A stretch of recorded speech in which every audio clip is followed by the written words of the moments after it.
11th class की जो hornbill book है उसकी जो 4th पोइम है चाइल्डहुड इसका टाइटल है। और इस पोइम के जो पोइट हैं उनका नाम है मार्कस नैटन। ठीक है, जैसा कि आप देख ही पा रहे हैं।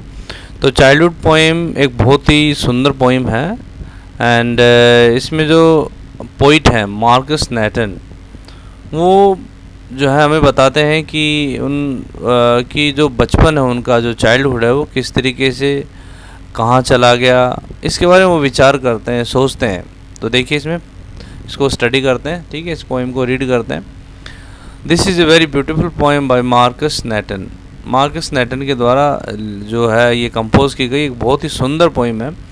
In this poem the poet starts thinking about his childhood and wishes if he could know where and when he lost his childhood।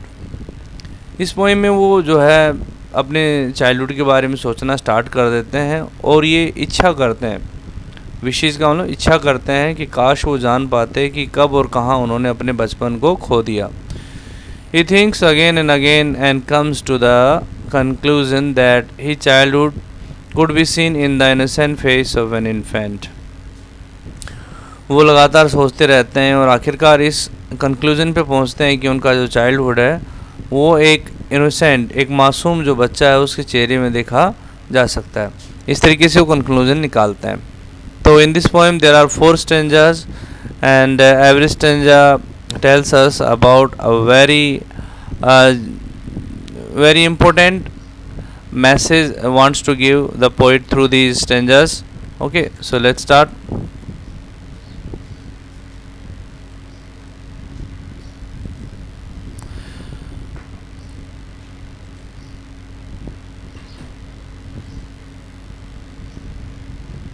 ये लो, फर्स्ट स्टेंजा स्टार्ट हो गया अपना।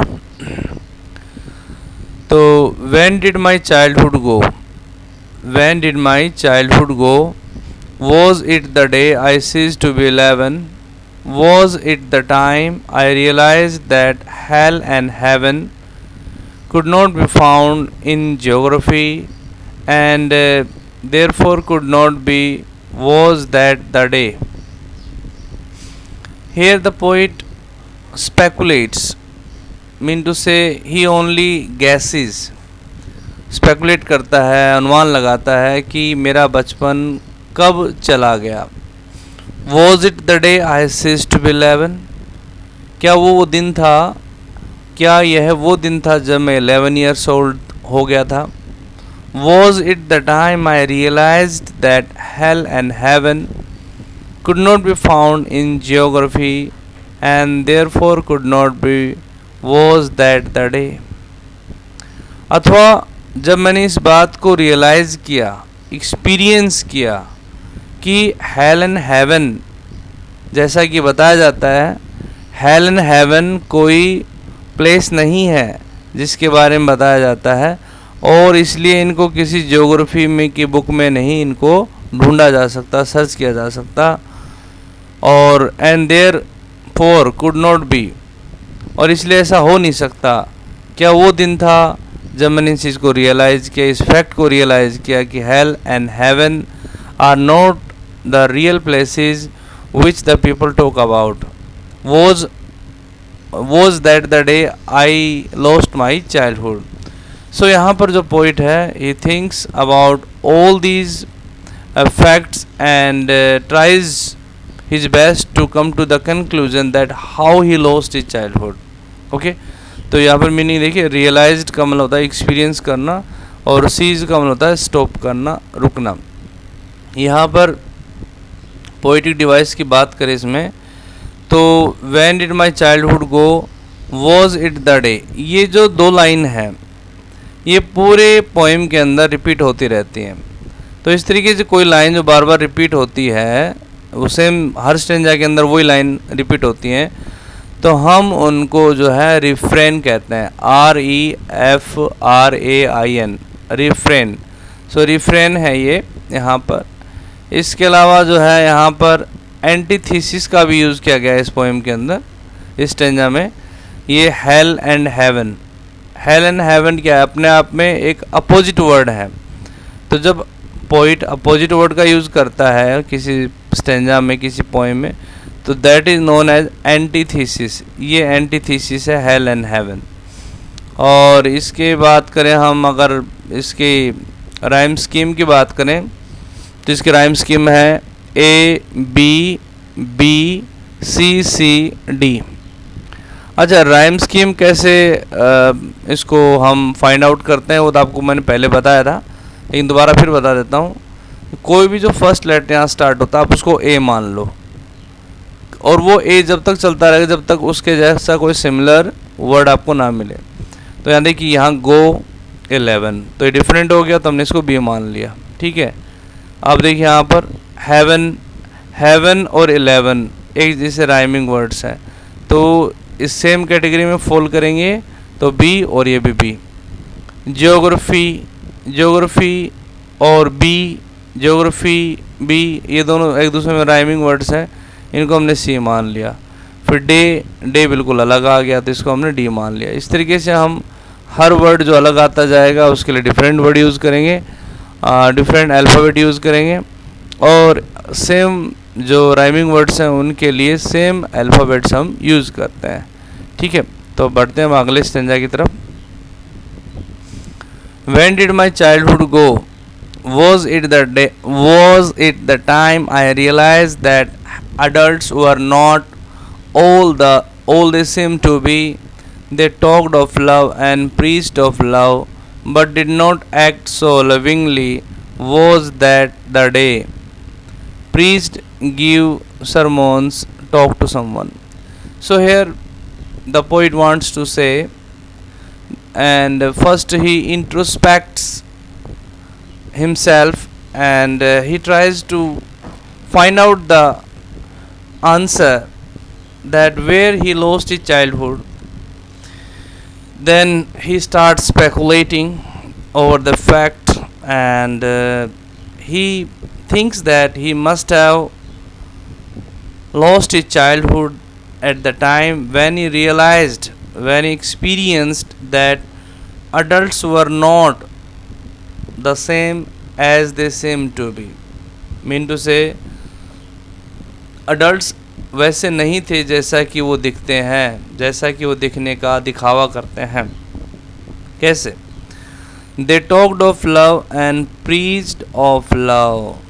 वे प्यार की बातें करते हैं, प्यार के बारे में उपदेश देते हैं। तो यहाँ प्रीच का मतलब उपदेश देने से है, सरमोन।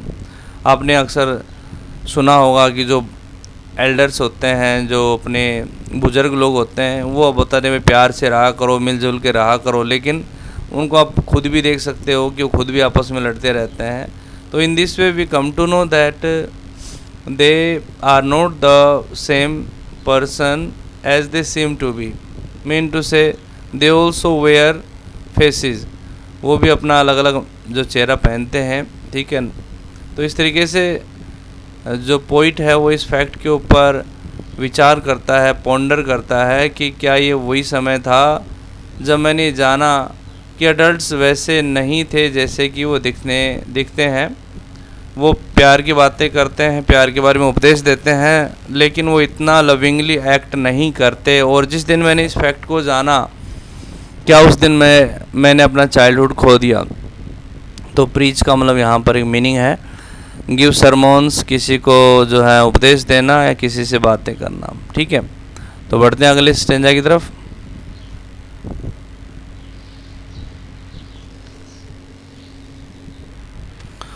So, when did my childhood go? Was it when I found my mind was really mine, to use whichever way I choose, producing thoughts that were not those of other people, but my own and mine alone? Was that the day? So here the poet once more ponders over the fact when and where he lost his childhood, and he thinks over the fact that it could be the day when he realized that his mind was really his, and he could use his mind the way he wanted, and he could produce the thoughts and his thoughts were different from other people.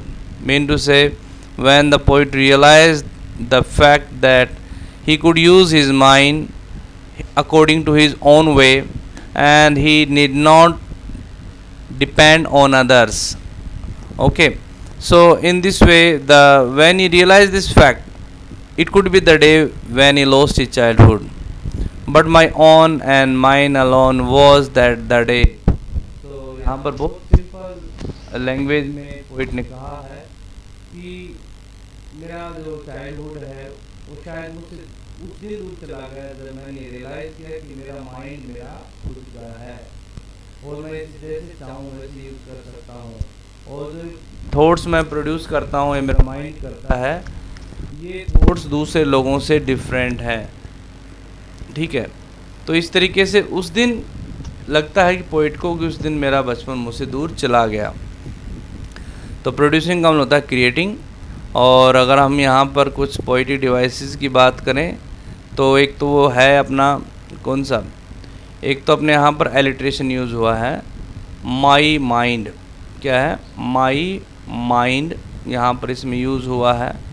Which ever वे, इसमें भी W W यानी कि दोनों consonant sound का repetition हो रहा है।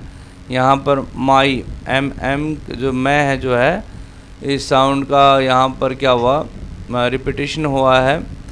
तो ये क्या है, ये एलिट्रेशन के एग्जाम्पल है।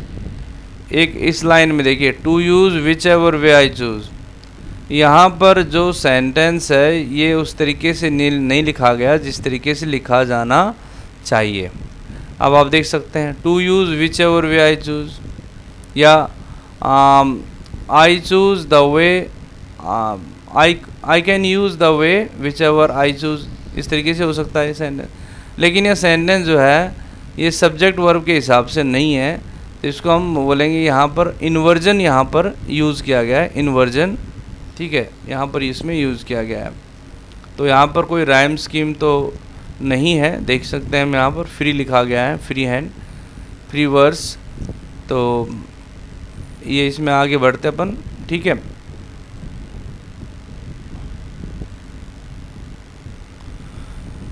Where did my childhood go? It went to some forgotten place that's hidden in an infant face. That's all I know. Infant. Okay. Where did my childhood go? The poet once again, ponders, thinks over the fact that when and where he lost his childhood. It went to some forgotten place. At last he comes to the conclusion that he must have lost his childhood at some forgotten place. और उसका जो childhood था वो किसी forgotten place के ऊपर चला गया।